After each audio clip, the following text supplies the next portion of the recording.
이 이야기는 며느리들의 경험담이나 사연을 바탕으로 만들어진 글로 사실이 아닌 허구일 수 있습니다.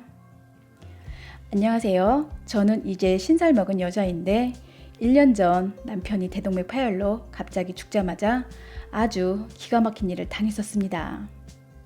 그 일은 바로 제가 23년간 모시던 시아버지가 저희와 같이 살던 집을 한마디 상의도 없이 몰래 팔아서 첫째 아들네 집으로 들어가 버리셨네요. 저희 남편 형제는 3남 중 제 남편이 막내였고 23년간 시아버지뿐만 아니라 시어머니도 함께 모시고 살았었는데 5년 전 돌아가셨습니다. 처음 시부모님들과 함께 살게 된 사연은 그 당시 저희 부부가 결혼도 하기 전 혼전 임신에 모아놓은 돈이 하나도 없었기에 어쩔 수 없이 잠깐만 시댁에 들어가 살게 된 것이었습니다.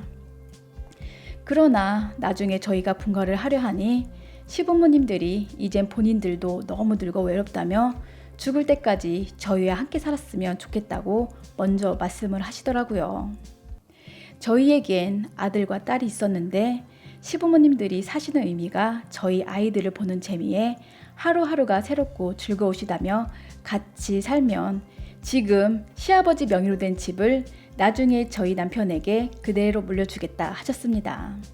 그리고 바로 남편의 두 형제들을 아버님이 불러놓고 막내 아들내외가 우리 더 늙은 이를 모시고 산다 하니 이 집을 나중에 저희 남편에게 다 물려주겠노라 구두로 말씀하시니 남편의 형제들도 모두 그렇게 하라 동의를 하셨습니다.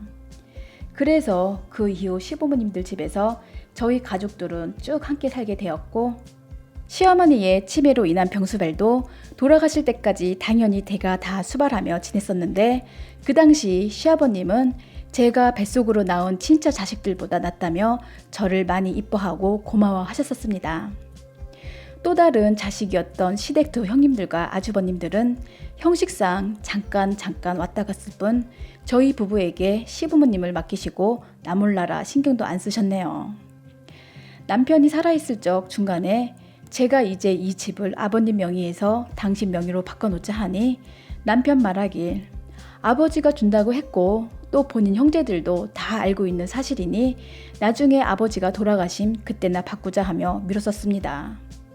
그런데 세상에 누가 나이 많은 시아버지는 저리 장수하시고 갓 50도 안 된 한창이었던 제 남편이 먼저 죽을 줄 그 누가 알았겠습니까?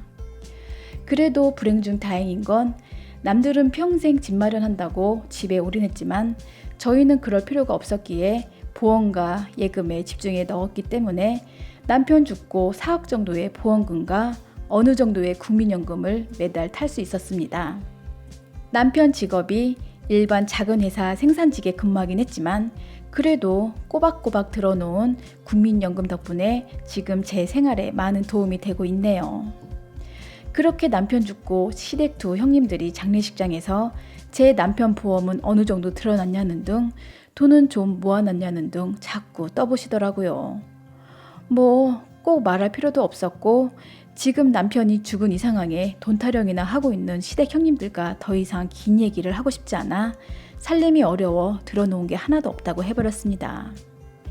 그때는 우리 동서 불쌍해서 어쩌누 저쩌누 하며 저를 걱정하는 척이라도 하더니 나중엔 저희 집 한 동 가져갈 땐 둘 다 안면물수하며 모른 척 하시더라고요. 그리고는 이제 제 남편도 죽었으니 더 이상 서로 연락할 필요도 없는 남이나 다름없다는 말씀을 하셨습니다. 저 정말 그 소리 듣고 세상을 다 잃은 것처럼 펑펑 울었습니다.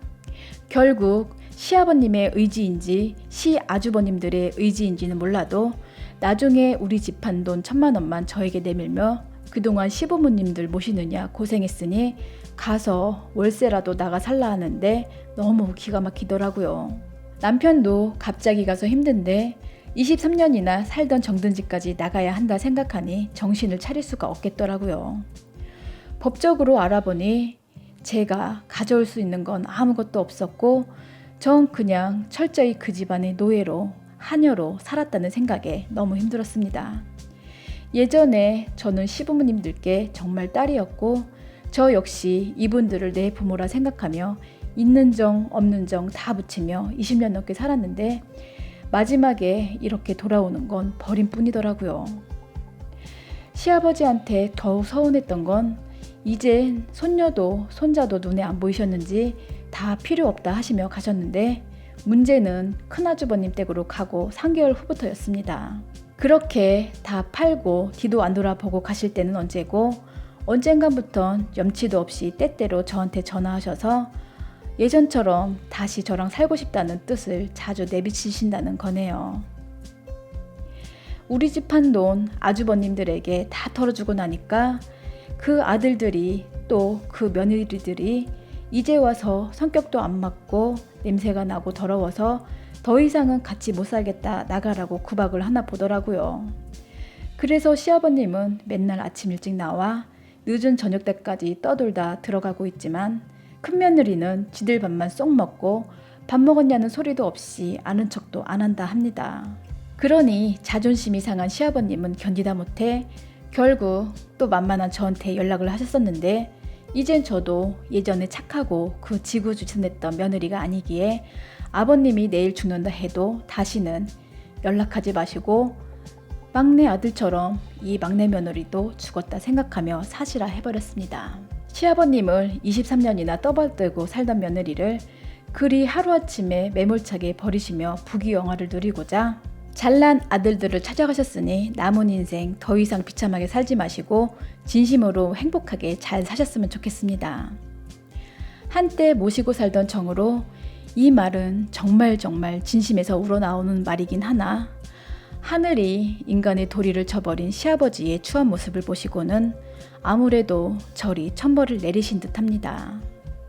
어쨌거나 아버님이 선택하신 삶이셨으니 저는 더 이상 그 집안에 미련은 없네요.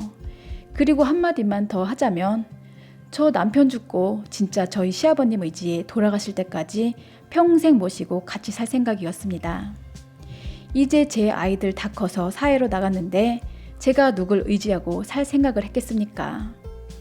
저에겐 친정 부모도 형제도 없이 의지할 거라고는 오직 시아버님 뿐이라 생각했는데 아버님 생각은 그게 아니었나 보더라고요.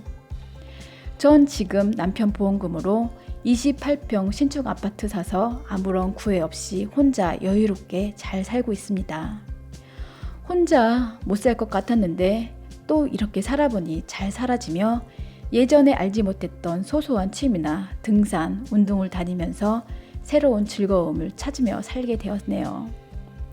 어떻게 마무리를 져야 할지 모르겠지만 전 지금 제 삶에 만족하고 있으며 앞으로는 저만을 위해 더 열심히 살 테니 많은 응원 부탁드립니다. 끝까지 들어주셔서 고맙습니다.